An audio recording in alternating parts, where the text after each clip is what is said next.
सत साहिब सतगुरुदेव की जय। बंदी छोड़ कबीर साहिब जी की जय। बंदी छोड़ गरीबदास जी महाराज जी की जय। स्वामी राम देवानंद जी गुरु महाराज जी की जय हो।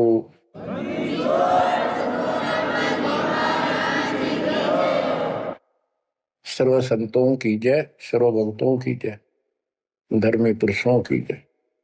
श्री काशी धाम की जय, श्री सुडानी धाम की जय, श्री क्रोथा धाम की जय, श्री बरवाड़ा धाम की जय। सत साहिब परम पिता परमात्मा कबीर जी की असीम हृदय से बच्चों, आज आपको अपने घर का पता चला। ये अरहट वाले कुएं में, ये अरहट का कुआ लोई यागल बंधा है सब कोई, कीड़ी कुंज पर अवतारा, हर हट डोरी बंधे कई बारा। इस हर हट जैसे कुएं में बहुत बार चक्कर काट चुके हो। अब इस झंझट से छूटने का समय आ गया। आप किसी से पूछ लो, कोई भी मरना नहीं चाहता, पर सबको पता यहां रह भी कोई नहीं का। यह समस्या क्यों है? ये इसलिए है कि अब मृत्यु अच्छी चीज नहीं, सबसे घटिया ये है। फिर उम्र दोस्त था, जब तक जवान रहता है रोगी रोटी के चक्कर में उलझ जा रहा है, बस की बात नहीं। यहाँ की व्यवस्था ऐसी है, छोटे छोटे बच्चे होंगे, उनके पालने के लिए मर मिटता इंसान और करना पड़े, देखे जहां भूखे बैठे। तो ये मजबूरी है अपनी। और फिर सारा जीवन बच्चों को पाल पोस कर पढ़ा कर शादी कर दी, उनके बच्चे हो गए। बच्चों, अपना कर्म के साथ जीव आप बैठे, बच्चे कितने अच्छे हों, कितनी अच्छी बहू आ जा पुत्रवधू, लेकिन कर्म में दुख है तो कोई न कोई इसी आंट ला देगा काल। वो चाह कभी आप उसकी मदद नहीं कर पाओगे, उसके कर्म ना करने दे। जैसे आपको बताया, या फिर कोई ऐसी बीमारी हो जाएगी, बच्चे भी, बेटा भी, पुत्र वधू भी दोनों बैठ कर रोने जाएंगे और चिल्लाए जा। सास या ससुर कोई भी है, वो कर्महीन इंसान दुखता होंगे, वो दवाई भी जो आ सके हैं अच्छे हॉस्पिटल में ले जाएंगे, लेकिन उस दुख उस दर्द 29 ने कौन मिटा होगा? बच्चों, बहुत बार समझा लिया आपको, कभी आंख नहीं खुलने देता यू काल। केवल सतगुरु शरण में आने से इस काल का प्रभाव हट जाता है कुछ समय के लिए, और तब ये बातें अच्छी लगती हैं। ना कोई गाना, ना कोई बेंजू बजे, ना कोई अच्छा सुर निकाल ले जाते, केवल ये परमात्मा की अमर कथा सुनाई जाती है, उस दाता की बोली, उस कबीर परमात्मा की महिमा सुनाई जाती है। और धीरे धीरे जब पाप कम होते चले जाते हैं, यह इतनी अच्छी लगती है। वो गाने सुना करते भगवती एक अन्य के लिए लगते इनके सामने, तो वो पाप क्रम जितने कटते चले जाएंगे, इतने ही ये आत्मा का आहार इसे अच्छा लगने लग जाएगा। ये बहुत सी घटनाएं सारे घट रही हैं, पर एक आधा सुनाने से सभी समझ में आ जाती है। एक व्यक्ति को अधर्म मार गया, पैरालिसिस होगा, और उसके 4 एकड़ जमीन थी, उन्हें 16 एकड़ बढ़ा दी। सारी जिंदगी मेहनत करी खूब कंजूसी के साथ।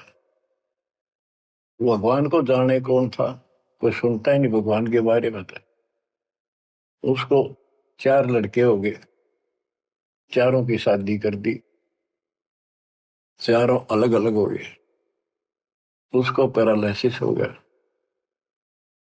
अब उसको कोई नहीं उठा उन चारों में था, और बच्चे उसके पास से निकल जा। गांव के व्यक्तियों को पता चला, वो आए, उन बच्चों को समझाया, भाई बाप है, इसने कितना कुछ किया तुम्हारे लिए, कुछ तो शर्म करो। तो एक ने शर्म के मारे कुछ 10-5 दिन की सेवा फिर छोड़ दी। फिर उनके रिश्तेदार बुलाए, पंचायत हुई, रिश्तेदारों ने ये कर दिया भाई इसके 16 किले ने 5 हिस्सा बांट दो। तो 3 एकड़ जमीन तो इसका हुआ है, इसको दो, 3 किले इसके छोड़ दो, और जो इसकी सेवा करेगा वो लो। तो छोटे वाले की पत्नी बोली जी हम ले लेंगे, हम संभालेंगे। वो लालच में वो बला ले ली, बला हो जाती है ये क्रमहीन इंसान, और 1 महीने बाद से फिर छोड़ दी। फिर गांव के व्यक्ति आए, बोले भाई क्यों नहीं संभालते तुम? वो बोलिए किले भी ले लो, मारो बस का तुम सबके बीच में। तो गांव के लोगों ने एक नौकर किया, 3 एकड़ जमीन में से उसका जो खर्चा वर्ता उसको ध्यान लगे। तो जब वो पंचायत हो रही थी, बताओ था एक आदमी, और हमने देखा कई जगह ऐसी घटना घटी। तो जब वो पंचायत में आ रहे थे, रिश्तेदार आ रहे थे, वो खाट में पड़ा पड़ा नाड़ नाड़ हल्ला, और पोता आ गया उसका। तो उस पोता ने इतनी दूर खड़ा था वो, 5-7 फुट, नो करा नाड़ का नहीं, अकबर आजा, आजा लाड कर भाई नो, नाड़ नाड़ लर्ज किन्नो दिखा कर मैं इससे प्यार करना चाहता हूँ, और वो दूर बात। तो वहां बैठे उपस्थित व्यक्ति बोले इन बेटा ने तक कर दी इतनी छोटी मालस, इन पोते ही कसर रह रही है, ये करेंगे।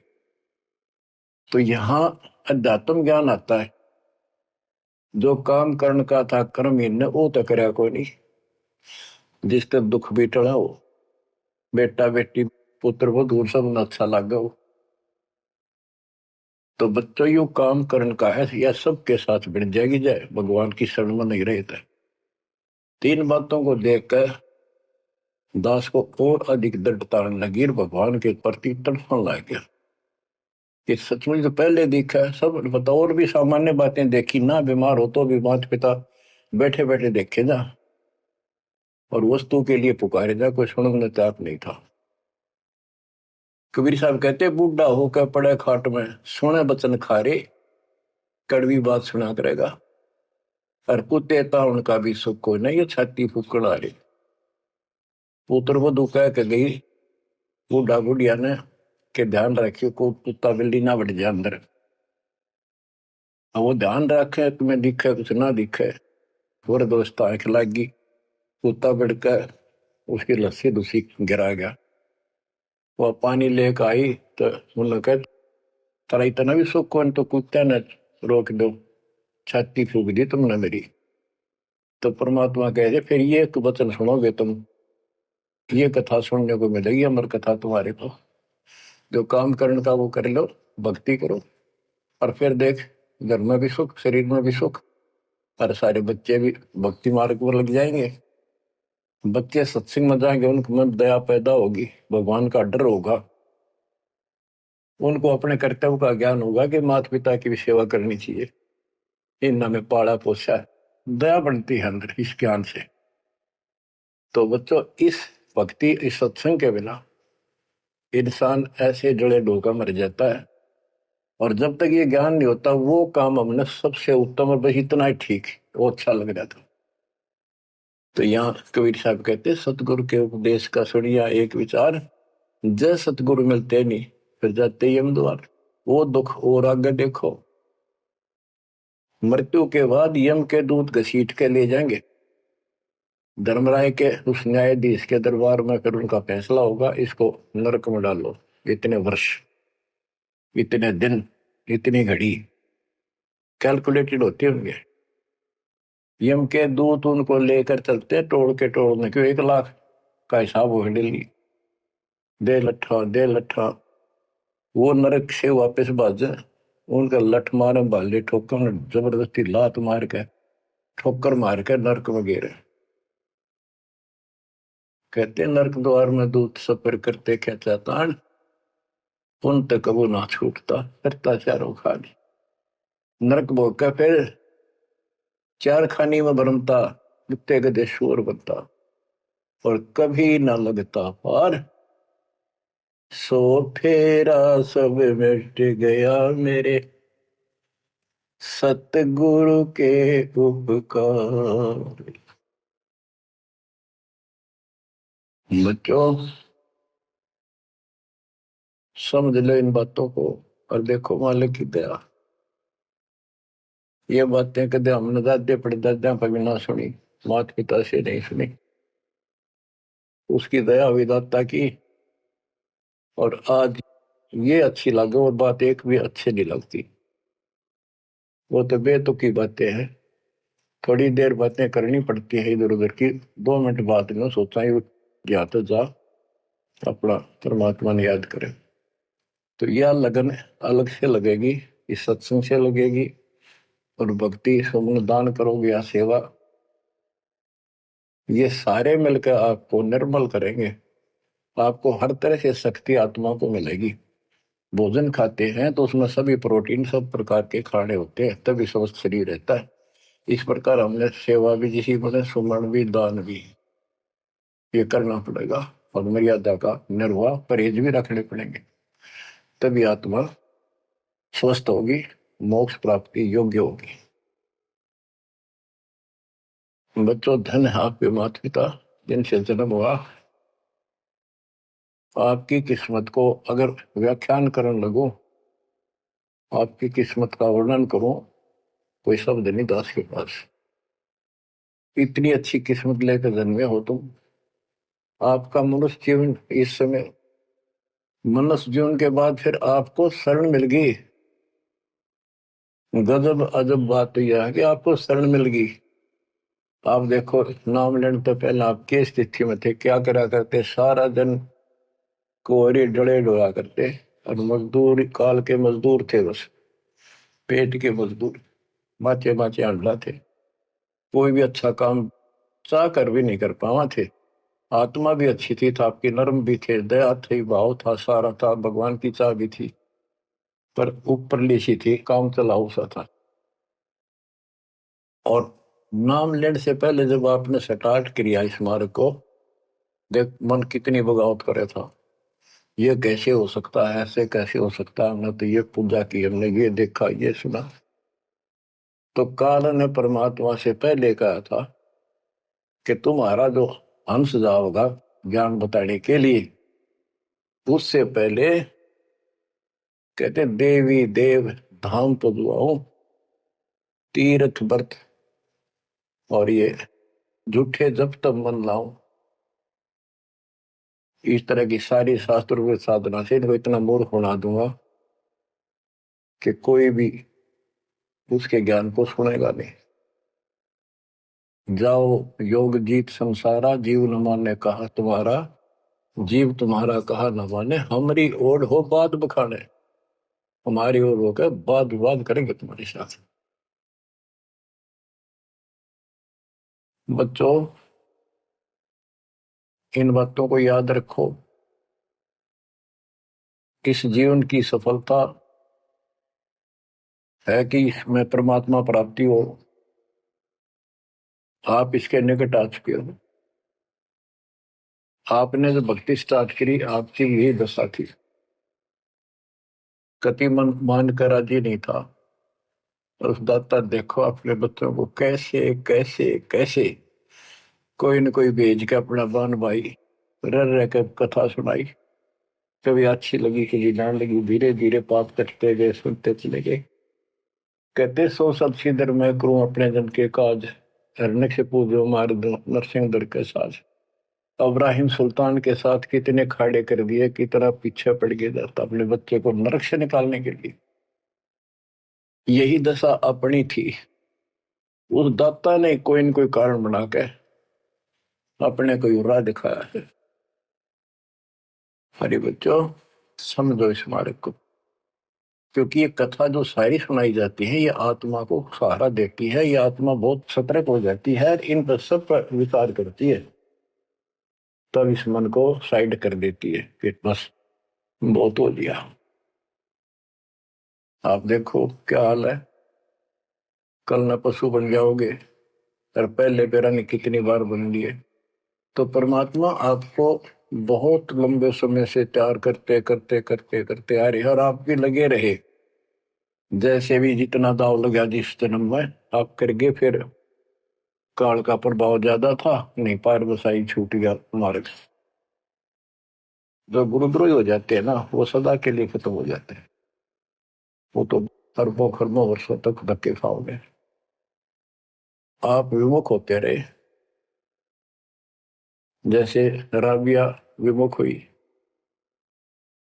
स्टार्ट वहां से नहीं था उसका, बहुत पीछे से था, लेकिन भक्ति की चाह बनी रही बनी रही। दाता फिर मिलते रही। परमात्मा कबीर साहब कहते हैं, मेल ठेले जाइयो, तीर्थ धाम पर भटकियो, मेले बड़ा मिलाप, पत्थर पानी पूजते हैं, कोई साधु संत मिल जाओ। जब तक भगवान नहीं मिला तब तक ये आस्था भी बनी रहनी चाहिए। इसलिए परमात्मा कुछ लोगों को उनका संस्कार तो निकाह होता है, कोई मत्था टेक के कितने जाके और कुदरती वो संस्कार आ जाता, उसकी आस्था बनी रहती है वहां पर, तो भगवान में चाह बनी रही। कई नरसिंह बन कई इसने आना पड़ा, निकाल ने तो मस्तरवा दिया था। प्रहलाद भगत की आस्था खत्म हो जाती, दाता रक्षा नहीं करते, सारे समाज में आस्था खत्म हो जाती मनुष्य जीवन में, कि भगवान है ही नहीं करे। अरीसा दिखा दिया, भगवान आज तक याद है भगवान है। इसलिए हमारी चाह बनी रही परमात्मा के प्रति। तो बच्चों, परमात्मा की असीम रजा आपके ऊपर। परमात्मा 600 साल पहले हमें राह दिखाने लगे थे, और उसी समय से आज तक बीच में अपने संत गरीबदास जी को बीच में मिले, इस भक्ति को फिर से जीवित करके, इस अध्यात्म ज्ञान को फिर से कति खम्भ रूप गे, इनके माध्यम ये यथार्थ ज्ञान देख। और 300 साल से अमर ग्रंथ यहाँ पढ़ा करते थे गरीबदासी, गरीबदास के 12वें पंथ वाले। मेरे गुरुदेव के अतिरिक्त किसी के पल्ला नहीं पड़ा।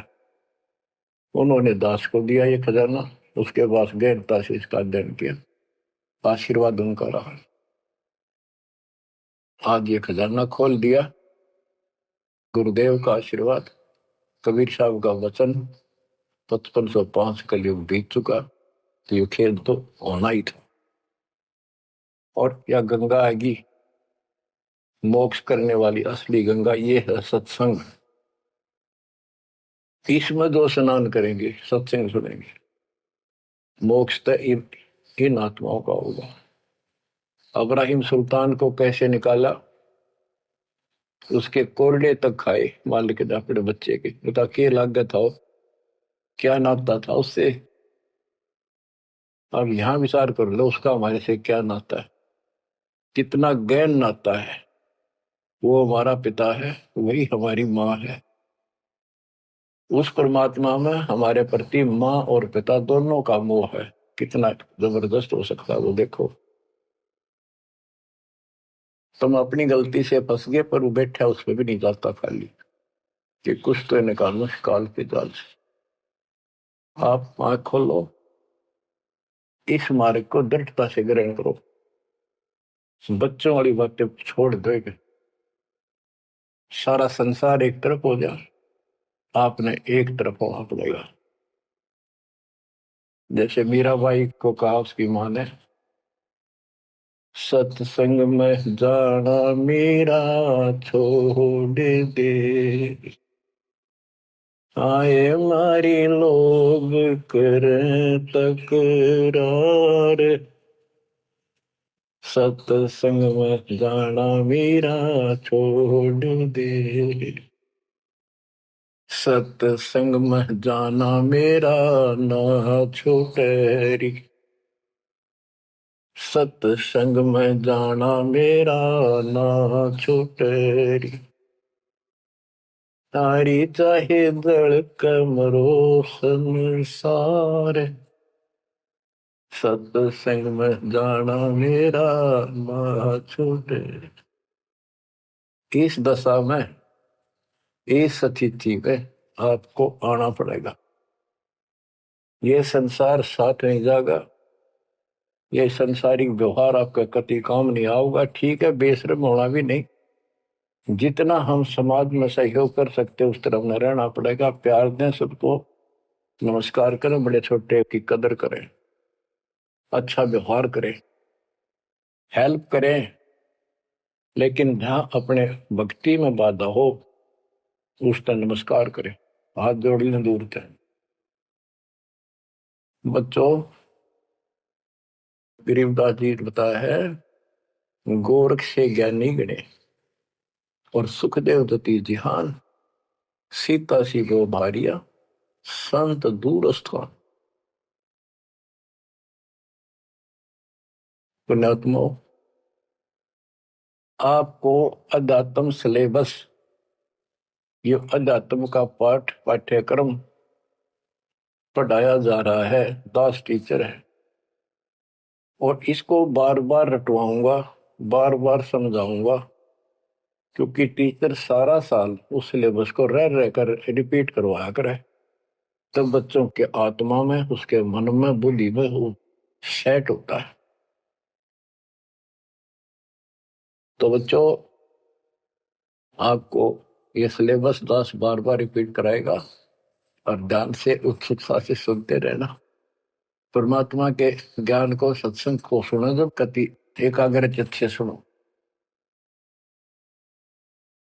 गरीब गोरख से ज्ञानी घने, सुख देव जति जिहान, सीता सी बहु भारिया संत दूर स्थान।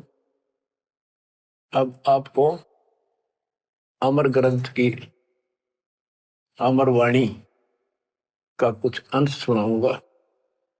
जैसे दास की बुद्धि काम करेगी, इसको सरल भी बनाऊंगा।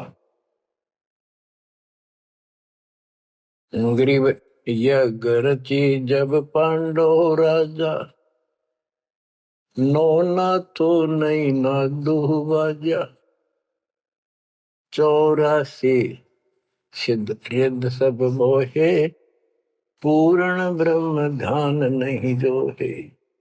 अब क्या बताना चाहते हैं संत गरीबदास जी, कि जब पांडवों ने अश्वमेघ यज्ञ रची, तो उसमें 33 करोड़ देवता, 88,000 ऋषि, ब्रह्मा विष्णु महेश तक उपस्थित थे, 12 करोड़ ब्राह्मण, और ये गिरिपुरी, इनका गिनती नहीं, 56 करोड़ जहां थे या दो, शंख पचायन नहीं बाजा नादू।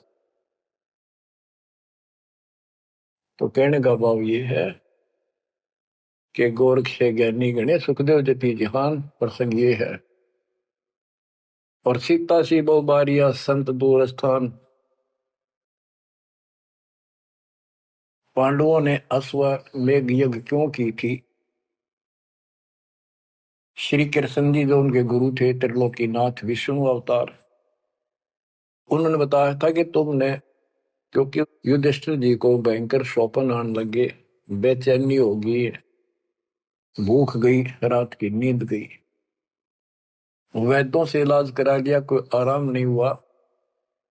श्री कृष्ण जी के गुरु थे, उनसे समाधान जाना और कारण पूछा कि हुआ क्यों। तब श्री कृष्ण जी कहते, तुमने जो बंदूक घात किए हैं, युद्ध में, महाभारत में आदमी मारे और अपने प्रियजन मारे, रिश्तेदार मारे, ये पाप वो हानि कर रहा है, वो सेध रहा है। समाधान ये है कि अश्वमेघ यज्ञ करो और पूरी पृथ्वी पर न्योता दे दो, कोई आओ, धर्म यज्ञ करो एक, और धर्म यज्ञ सफल होगी तो तुम्हारा यह दुख दूर होगा, अन्यथा नहीं होगा। और यज्ञ संपूर्ण होने की, सफल होने का चिन्ह बना दिया, बता दिया निशानी, कि एक शंख 5 मुंह का, पंचानन शंख, उसको पंचजन्य भी बोल देते हैं। पंचायन, आनंद माने मुख होते हैं, पंचानन 5 मुख का शंख एक अलग स्थान पर रखा जाएगा। वो कोई बजाएगा नहीं, आप पर बाजेगा। वो बाजेगा तब जब कोई पूर्ण संत, अच्छी करने वाला उसमें भोजन खा लेगा। तो 33 करोड़ देवता बुला लिए, 88,000 ऋषि आगे, 12 करोड़ ब्राह्मण आगे, तो किसी से भी शंख नहीं बजा। न्योता देने के लिए चारों पांडवों की चारों दिशा में ड्यूटी लाई थी, युधिष्ठिर ने छोड़ दिया कि भी न्योता दे का निमंत्रण दो। भीम का निमंत्रण देने की जो दिशा थी, ड्यूटी थी जिस साइड में, उसमें सुदर्शन नाम के एक सुपच, जिसे आजकल शेड्यूल कास्ट कहते हैं, उसमें सुपच कहते थे, और वाल्मीकि जाति में थे वो। भीम वहां गया।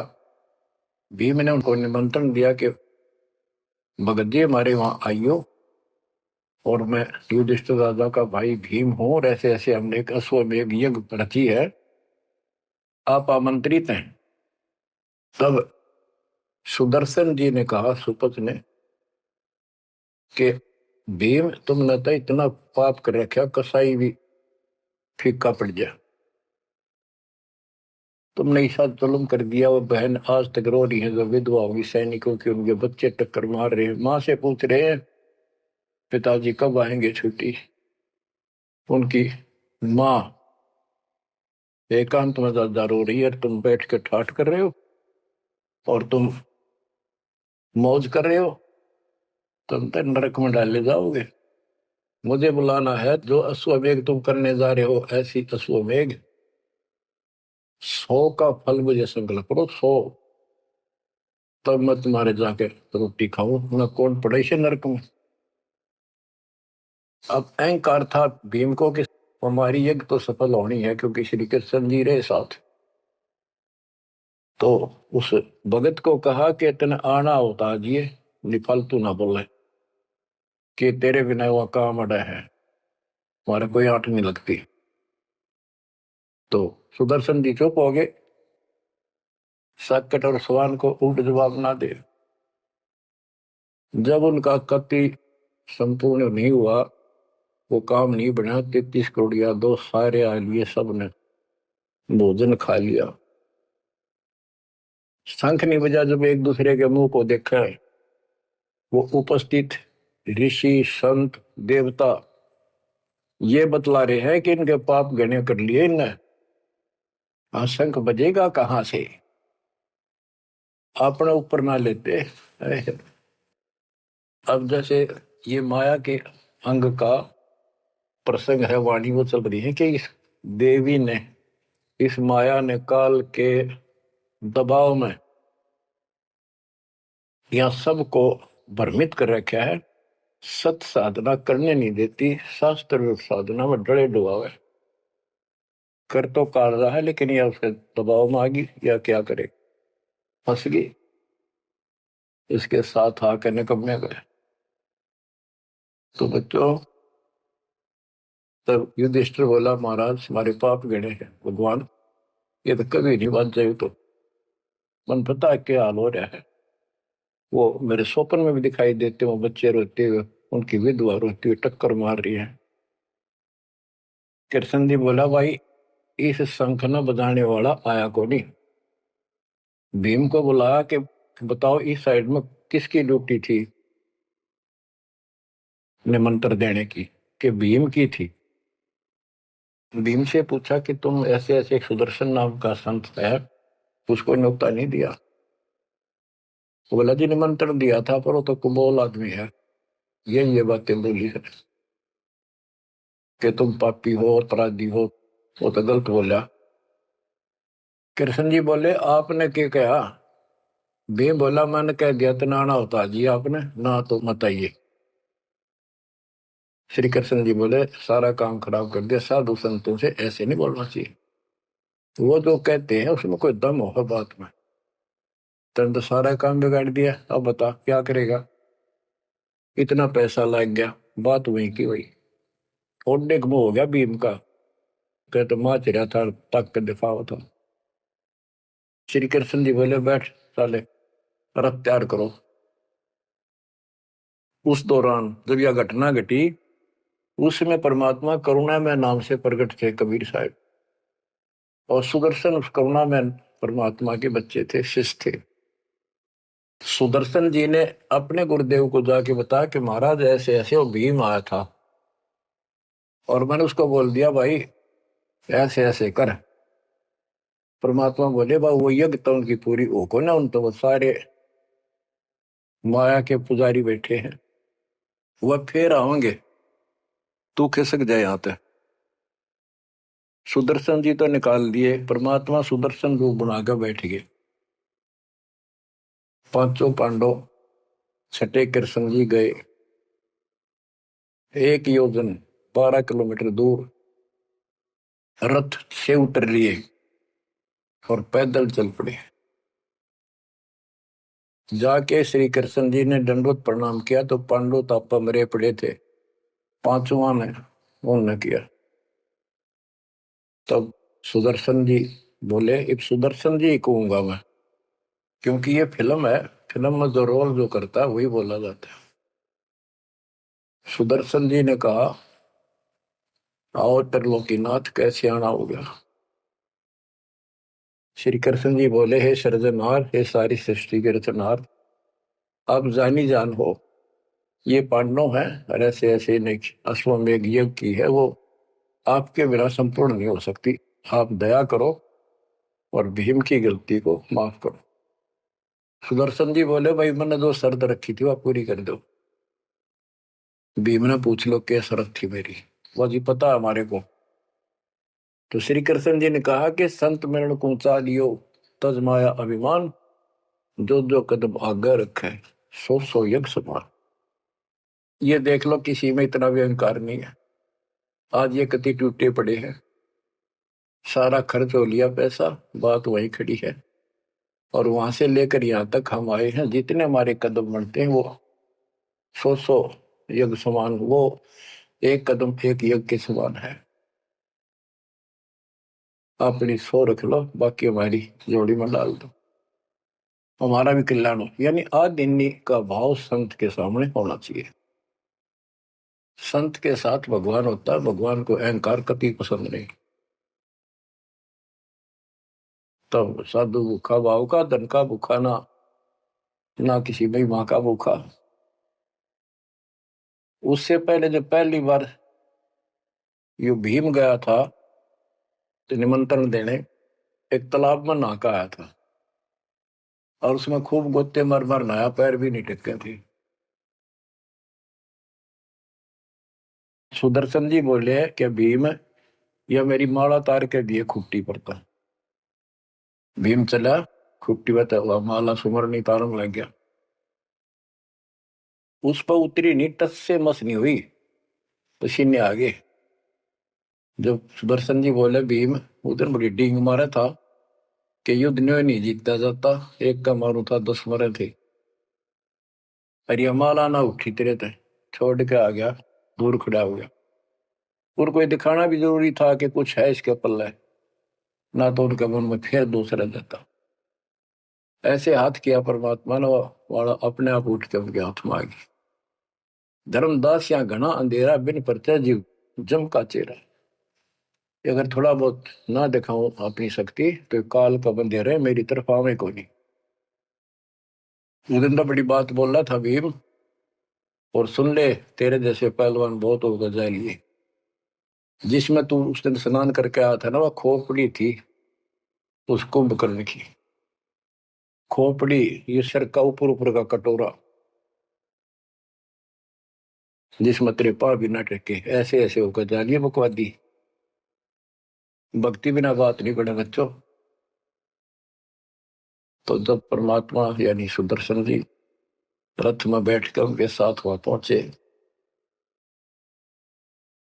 द्रौपदी ने देखा कि कौन सा है संत, पता चला यू केला यू है होगा। तो तभी उसके मत्था ठन गया कि इससे क्या होता, ये इतने ऋषि में ऋषि बैठे तपस्वी फलाना। फिर श्री कृष्ण जी ने कहा, द्रौपदी बढ़िया भोजन तैयार कर, संत खाना खाओगा थारा काम बनेगा। तो द्रौपदी ने सोचा, बढ़िया भोजन बनाऊं, कई प्रकार के पकवान बनाकर थाली में नारी नारी कटोरिया में रख कर दिए। और सुदर्शन जी जो है वह 5 ग्रास खाते थे। वो अपने मनमुखी होते, पर रोल उसी का करना था परमात्मा। ये कुछ भी करते रहो, भक्ति ठीक करो बस। तो उन सब में से थोड़ा थोड़ा मिला के इकट्ठा कर लिया, खिचड़ी ही बना ली, कति रला दिए कि सारे पकवान वहां मिल जाए और सबका भोग लग गया। द्रौपदी मन में सोच रही थी, मैंने 1 घंटे तक आंख पड़वाई दूं मैं और इतने बड़ी आइटम बढ़ाए। अक्षंत खाओगा, रंगुली चाटेगा, हर सरा होगा किसने बनाई है सब्जी रोटी। और इसने कुछ करना आता ना, और ना शूद्र का शूद्र, ये कहाँ के शंख बजाएगा ये। अब परमात्मा ने यानी सुदर्शन जी ने 5 ग्रास खाए, 5 बार शंख बोला। और युधिष्ठिर जी बड़े खुश हुए, कृष्ण जी से कह रहे आपने बड़ी दया करी, बड़े महापुरुष खोज के लाए, हमारा तो काम बन गया। कृष्ण जी बोले नहीं बना, ये तो शंख कंटिन्यू बजना चाहिए था, अखंड, और काफी देर तक स्वर्ग तक सारी पृथ्वी पे इसकी आवाज जाएगी, धीमी धीमी मीठी मीठी प्यारी प्यारी, तब सफल होगी। युधिष्ठिर बोले हे भगवान, अब कौन रह गया, किसको लाओगे। बोला भाई इस वाल्मीकि के बाल सब ना ही 3 लोग, ये के वाल्मीकि दिखे तुमने, इसके एक बाल के समान भी 3 लोग नहीं है, इतनी ताकत है इसमें, इतनी भक्ति की शक्ति है। अपने घर में कमी है वह खोजते। द्रौपदी बुलाई, द्रौपदी से कहा कि बहन साची बता, तेरे कोई दोष आया इस महापुरुष के प्रति। तो उसने सारी बता दीजिए, ऐसे ऐसे मेरे मन में दोष आया। द्रौपदी शुक्र मना, तेरे घर पर टूक तोड़ ली, इसने आकर खाना खा लिया। तो अपने घर सब 2 रोटी खाकर सोते हैं, कोई भूखा नहीं सोता, भगवान सब ने दी है। इस तरह का अहंकार करने से काम नहीं बनते। इसके चरण धोकर पियोगी ने, जब तेरे अंतःकरण का पाप भी दूर होगा और कुछ राहत भी तब मिलेगी। अमृता क्या नहीं करता। द्रौपदी लाई बढ़िया सी थाली परात उठाकर चांदी की, और उसमें लोटा लेकर संत के चरण धोए, गाल के कटोरे में पीण लगी। कृष्ण जी बोले बहना दा मुझे भी देना, ईशे महापुरुष का चरणामृत कद कद मिल रहा है। तो आधा द्रौपदी ने पिया, आधा श्री कृष्ण जी ने। और फिर वो देखो अखंड बाजा, वो ऐसे ढंग से बजाए तो धीरे धीरे धीरे धीरे सुर बढ़ता चलेगा, स्वर्ग तक पूरी पृथ्वी पर आवाज गई, कण कण में सुनाई दिया। और जो पेड़ थे पौधे पूरे के पूरे बसंत की तरह फूल आगे और खिल गए, इतना सुंदर मौसम होगा सुहावना। गोरख से ज्ञानी गढ़े और सुख दे जती जिहान, सीता सी वो भारिया संत दूर स्थान। संत को ऊपर दिखावे से ज्यादा मीठी मीठी लंबी चौड़ी कथा सुनाने से, अटपट करके प्रवचन करने से पहचाना नहीं जा सकता। तो बच्चों, न जीव की सी बुद्धि है को पहचान ले, पहचान लिए होते तो कबीर भगवान आए न थे, संत गरीबदास जी आ रहे कहने गए। अब बच्चों आपको थोड़ी सी अमृत वाणी सुनाता हूं। ग्रीव फिर पांडवों की यज्ञ में शंख पंचायन टेरे, 12 कोटि पंडित जहां पड़ी सबन की मेरे। यज्ञ रची जब पांडव राजा, नौ नाथों ने नादू बाजा। उस यज्ञ में 9 नाथ, 84 सिद्ध, 33 करोड़ देवता, 88,000 ऋषि, 12 करोड़ ब्राह्मण और 56 करोड़ यादव जो श्री कृष्ण के वंशज थे, जो पांडवों के रिश्तेदार थे। क्योंकि श्री कृष्ण जी की बहन सुभद्रा अर्जुन के ब्याही थी। या क्या कहते हैं, यज्ञ रची जब पांडव राजा, नौ नाथों ने नादू बाजा। 84 सिद्ध रिधि सब मोहे, पूर्ण ब्रह्म ध्यान नहीं जो है। अब माया के उनकी वाणी पहले कुछ ये इन्होंने बताया है कि 84 सिद्ध 9 नाथ ये रिद्धि सिद्धि में उलझा रखे थे। 84 सिद्ध रिद्धि सब मोहे, इन्होंने पूर्ण ब्रह्म ध्यान नहीं जो है, पूर्ण परमात्मा की भक्ति नहीं करी। कोटि 33 जग के माही, सुर नर मुनि जन गिनती नाही। 56 कोटि जहां थे यादो हो, जिनसे नाही बाजा नादू हो। कोटिक वक्ता वेद उचारी, ना बयम संपूर्ण सारी। सर दर्शन की गिनती नाही, अनाथ जीव जी में बो माही। ओहो, सठ दर्शन ये गिरिपुरी कहती है बहुत गड़े आए हुए थे, और अनाथ जीव भी बहुत गड़े आए। शोर नर मुर्जन तपा सन्यासी, दंडी वृत्त बहुत उदासी। काम देनु कल्प वृक्ष ही लाए, तीन लोक के सुर नर आए। पांचों पांडव कृष्ण शरीरा, जिनसे यज्ञ बही निधीरा। होय होय, पांचों पांडव और श्री कृष्ण जी वही खाना खा चुके थे, उनसे यज्ञ बही नहीं थीरा, उनसे यज्ञ नहीं हुई पूरी। एक बाल्मीक नीचे कुल साधु, जिन शंख पचायन पूरे नादु। और गनो माया के पूता, ब्रह्म जोगनी सब ही दूता। ओहो,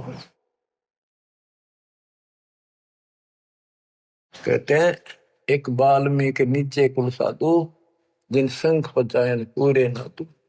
ये और गनो माया के पूता, ये औरतें माया के भ्रमित है, माया सिद्धि प्राप्त करके लोगों को प्रदर्शन करना, ये भी माया जाल। या महिमा पागी न इनमें खेल ले गए खिलौने से, या माया ये देवी न उलझा रखे काल के दबाव। कहते और गनो माया के पूता, ब्रह्म जोगिनी सब ही दूता। आप क्या बताते हैं? गिरि पांचों पांडव संग हैं, और छठे कृष्ण मुरार। चलिए हमारी यज्ञ में हे समर्थ सिरजनहार। अब श्री कृष्ण जी भी तो तीन लोक के मालिक हैं, पिछले संस्कारी हंस है। परमात्मा ने उनको सद्बुद्धि दी, उनकी दिव्य दृष्टि खोली कुछ समय के लिए, तो उनको भगवान दिखाई दे था। वो सुदर्शन उस दिन थे भी भगवान, पर उसको एहसास था, क्योंकि अध्यात्म मार्ग के अंदर अपने आप आत्मा अपने से शक्तिशाली के आगे नीचे हो जाती है, मुरझा जाती है। गिरि पांचों पांडव संग हैं, और छठे कृष्ण मुरारे। चलिए हमारी युग में समर्थ सृजनहार। गिरि पांडव यज्ञ अश्वमेघ में, सतगुरु किया पिया ने। पांचों पांडव संग चले, और छठा भगवान। गिरि पांडव यज्ञ अश्वमेध में, वाल्मीकि की बे। शंख पचायन बजाइया, राख्या नहीं संदेह। गिरिव सुपच रूप धर आइया, सतगुरु पुरुष कबीर। तीन लोक की मेदनी, सुर नर मुनि जन भीड़। ओह, कहते हो सुपच का रूप धरकर स्वयं सतगुरु परमेश्वर कबीर जी आए, जहां पर तीन लोक की सेना बैठी थी मेदनी। क्या दुनिया भरी पड़ी थी, 33 करोड़ देवता, 88,000 शेर, 56 करोड़ यादव। 33 कोटि यज्ञ में आए, 688 सारे। 12 कोटि वेद के वक्ता, सुपच का शंख बजा रे। के 33 करोड़ देवता, 88,000 ऋषि, 9 नाथ, 84 सिद्ध, 12 कोटि वेद के वक्ता ब्राह्मण, ये सारे वहां पर बैठे थे। उन तो ये छोटा सा काम नहीं हुआ, 3 ताप के अंतर्गत पांडव दुखी हो रहे थे। तुम कौन राम का जपते जापम, तात कटे ना तीनों ताप। तो बच्चों, परमात्मा की आपके ऊपर असीम रजा है, आपको पूर्ण परमात्मा की भक्ति मिली, पूरा सतगुरु मिला, आपको मोक्ष दे दाता सच्चाई।